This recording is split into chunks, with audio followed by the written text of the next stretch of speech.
If you're just joining us tonight, we're experimenting in 3D. Oh! This is how awesome talk shows will be when 3D television is invented.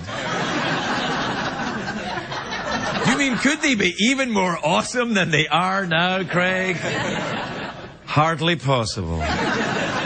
My first guest is a great big television star. She is the anchor and managing editor of the CBS Evening News.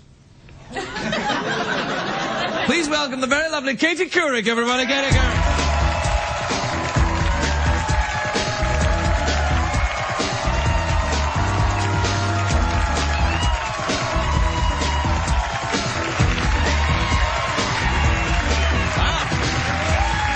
Katie!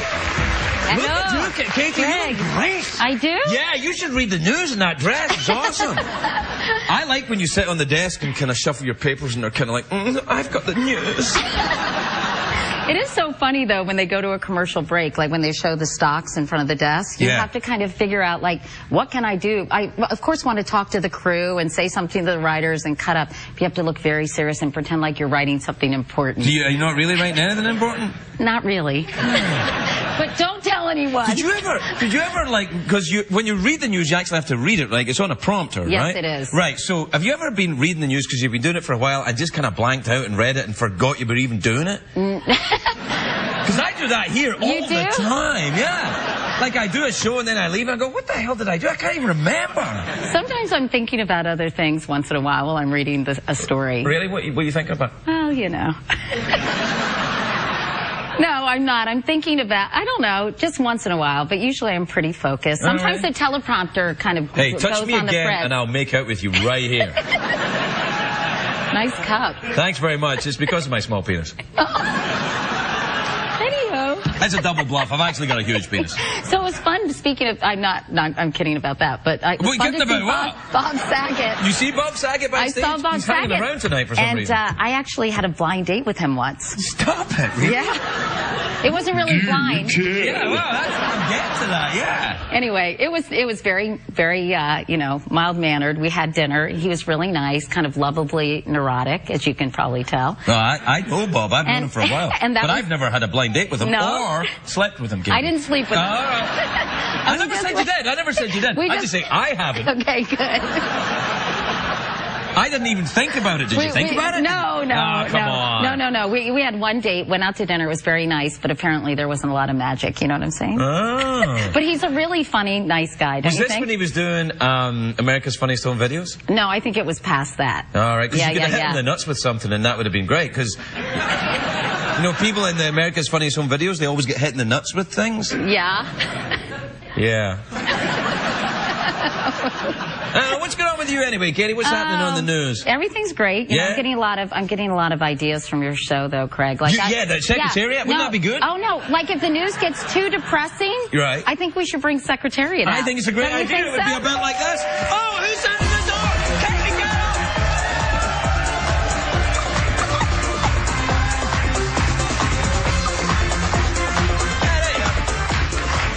Katie, I have a big surprise for you. You do? You dance with Secretariat, you get a Secretariat t-shirt. Thank you so much.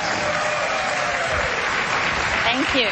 Maybe I could wear this to do the news in. Yeah, it's a bit casual for the news. You want to be a bit more... Yeah, I think... But it can make a nice dress if it's belted. Yeah, it would, actually, yeah. Yeah, that was kind of hot when you even suggested that. Do you get a lot of people coming on to you because you're... It's kind of like the naughty librarian thing, reading the news, isn't it? It's kind of like a sex thing. But it is. It's kind of like really. The news, like that, yeah. No, not too many. I don't get anything either. You don't? Yeah. No? Did I mention I'm single? There you go. Have you any use for a gay robot? You never know. Yeah. I don't know. Maybe. Hey, the last time I saw you was at the time before last. Correspondence dinner at the White House. You did an excellent job, by the way. Oh, I thought you were really funny. I think you were just... You know, you were fairly new to late night. I was new to America. And you were quite nervous. But you did really well, and I thought you were very tasteful and funny. I really did. You had some kind of... Yeah. I think you made some sort of... I made a joke about you. You did, but that's okay. No, it wasn't about you, actually. What happened was I said that I was trying to introduce myself to the people there, and I said, I'm what CBS can afford after they've paid you $15 million a year. And then, if I recall what happened afterwards, you came over to me after the speech and said, you should get yourself a better agent, I think. I didn't say that. I might have said that, but not with the F part. All right. That was garnish. Do you ever read the news and think, oh, I want to just throw in a Tootsie Fruits while you're reading the news? Like, guess what happened to the Middle East today? Like that. Maybe on my last night of reading the news, you know? They'd beep it or something. When sort of your id and your super ego get all screwed up. Yeah. Like when you're at church and it's all quiet and you want to just scream something weird from your pew. Do you ever have that happen? No, Katie, I never get that. You never think about that? Well, a little bit. You know, like in a very sort of staid environment, what would happen if you just yelled something completely inappropriate? I'm sure, don't people think about that? Well, yes, but they're not the people who are the CBS anchor for the news, Katie. That's why it's interesting, because... I never do it. Well, not yet, you haven't. No, that's true. I mean, do they have some kind of delay? Could they do anything? No, they don't have any delay. I'll give you all the money I have if you let me read the news one night. There's like $50 here in singles. Think about it, Katie. Think about it. Great feeling here, Craig. 50 million and 40. I'm sorry. That's all right. So you're rich now then, anyway. You don't need this. I don't know about that. Do you have a boat? No, I don't have a boat. You could afford a boat. You could have a boat. You know, don't they say when a person buys a boat, the best day of their lives is the day they buy it, and the second best is the day they sell it. Yeah, they've said that. Yeah, I think they're a lot of work, and, you know, I'm busy. I've got 2 teenage daughters, and I'm running around. I'm working. I'm sorry about that, yeah. I work really hard, and so I don't really have time for... A boat? Yeah. I don't. But I would like to have one sometime. I feel such a fool, Katie, for even bringing it up. Do you have a boat? I do. You do? Yeah, tiny little boat. It's a little rowboat. Yeah? Yeah. I row it around Marina Del Rey. Do you? You sing to your wife in it, like Bing Crosby and Grace Kelly? Yeah. Katie, we have to take a break. Really? Something we do at CBS. Will you? Oh no, of course you know. Yeah. But do you have sponsors like Serenity adult diapers? You do. And boner pills. A lot of boner. Although I don't think we need them tonight, Katie. What is wrong with you? I don't know. I'm excited. I don't know what it is. All right. We take a break. Well, we'll take a break. Okay. Is that okay? Yeah, it's fine. You've done that on the news. No, you got to pay the bills. I understand. Yeah. Then we got to pay for certain things at CBS. Yeah. Katie Couric, everybody, we'll be right back.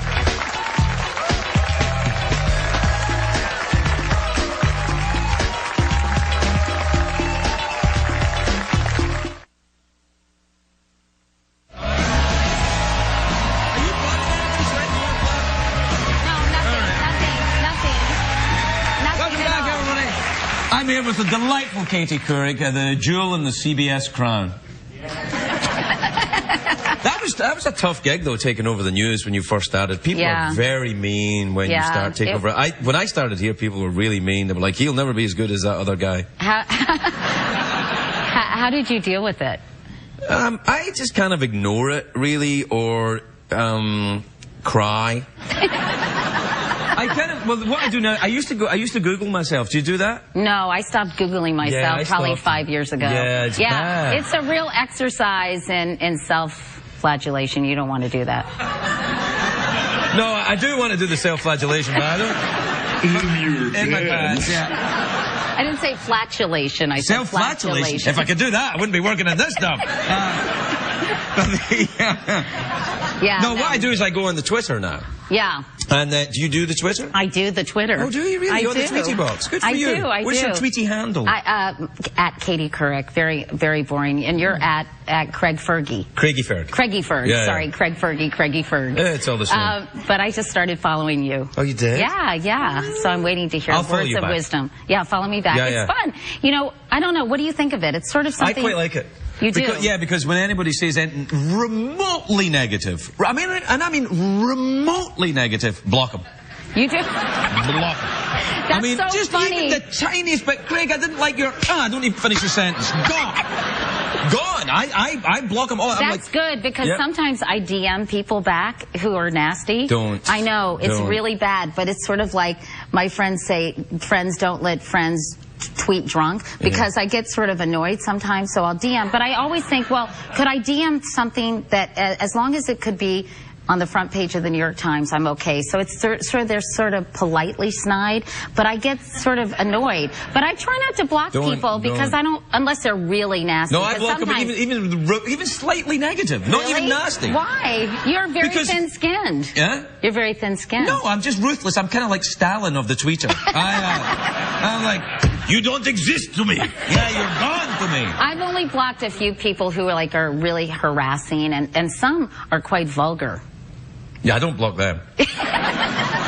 That's my people you're talking about. You DM them back. Right? Yeah, I'm like, hey, I'll DM them. What do you mean in your pants? Yeah. And you retweet it, right? I resisted it for a long time. I wasn't keen on it. But apparently now, though, it's the thing for people who are a little older than teenagers. I thought it was a teenage thing, but the kids are all off on some other thing. No, I don't think a lot of young kids tweet. I think it's actually people who are a little bit older, and I think that, my daughters think it's really weird that I do it. And because your daughters probably don't, right? They'll be on some other website. Well, they're just on Facebook, and they BBM their friends all the time. BBM? What is that? BlackBerry Messenger. So they do these direct messages to their friends that way. I don't really communicate. Knowing things about stuff. I don't really communicate that way, but I think they're way ahead of us. I think we're sort of... No, they are. But I think as an information sort of system, Twitter has gotten really important. Sometimes... Do you do it in the news? Do you do it in the CBS News? Because I noticed the CNN are doing it. We started asking questions during the Gulf oil spill from Twitter and Facebook, because oftentimes people who aren't covering stories day in and day out have really intelligent questions that are so obvious that maybe we forget to kind of talk about, like how much oil is actually under the surface of the water, under the surface of the sand in the Gulf, and how much oil is actually under the oil? I think we couldn't determine how much it was, just sort of an endless amount. But they ask maybe about the system that they're using to get the oil, and they have really smart questions. So a lot of times we'll solicit questions from Facebook or Twitter, and it's just a nice interactive way to be responsive to our viewers, I think. Well, I wish we could do more of it, but we only have 22 minutes in the newscast, so you have to make very difficult choices every night. You don't have time for our dancing horse then. You know what? I think since I am the managing editor, Craig, I might be able to convince them. That's right, you're the boss. Not really, but... Yeah, no, you are. It's not like me, just some kind of Cinderella sweeping up night after night. You're in charge? It's like if I was me, I'm not.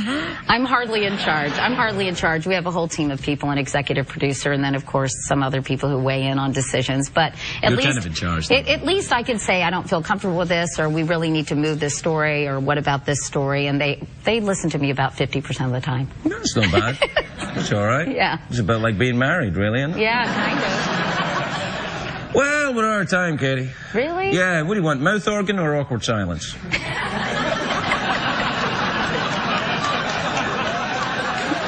What? Well, I don't have a band, so it's when the guest, we were out of time with the guest, and the band plays. Yeah. I go a mouth organ, or we could I want the harmonica, because I can play the harmonica. No, it's not a harmonica, Katie. It's not? It's a mouth organ? Yeah, it's a mouth organ, that's give me a little number on the mouth organ. Oh, I will. Are you always this cheeky? Yeah. Actually, not with Bob Saget. All right. No. There's yours. Really? Yeah, it's a fresh one. Oh, that's great. Yeah, I can actually play this. I'm not going to now, but I can play Shenandoah on this. You're going to now. You're going to now. Really? Yeah. I don't think we have time. You really can? Let's see. Wait. Wait a second, hold on.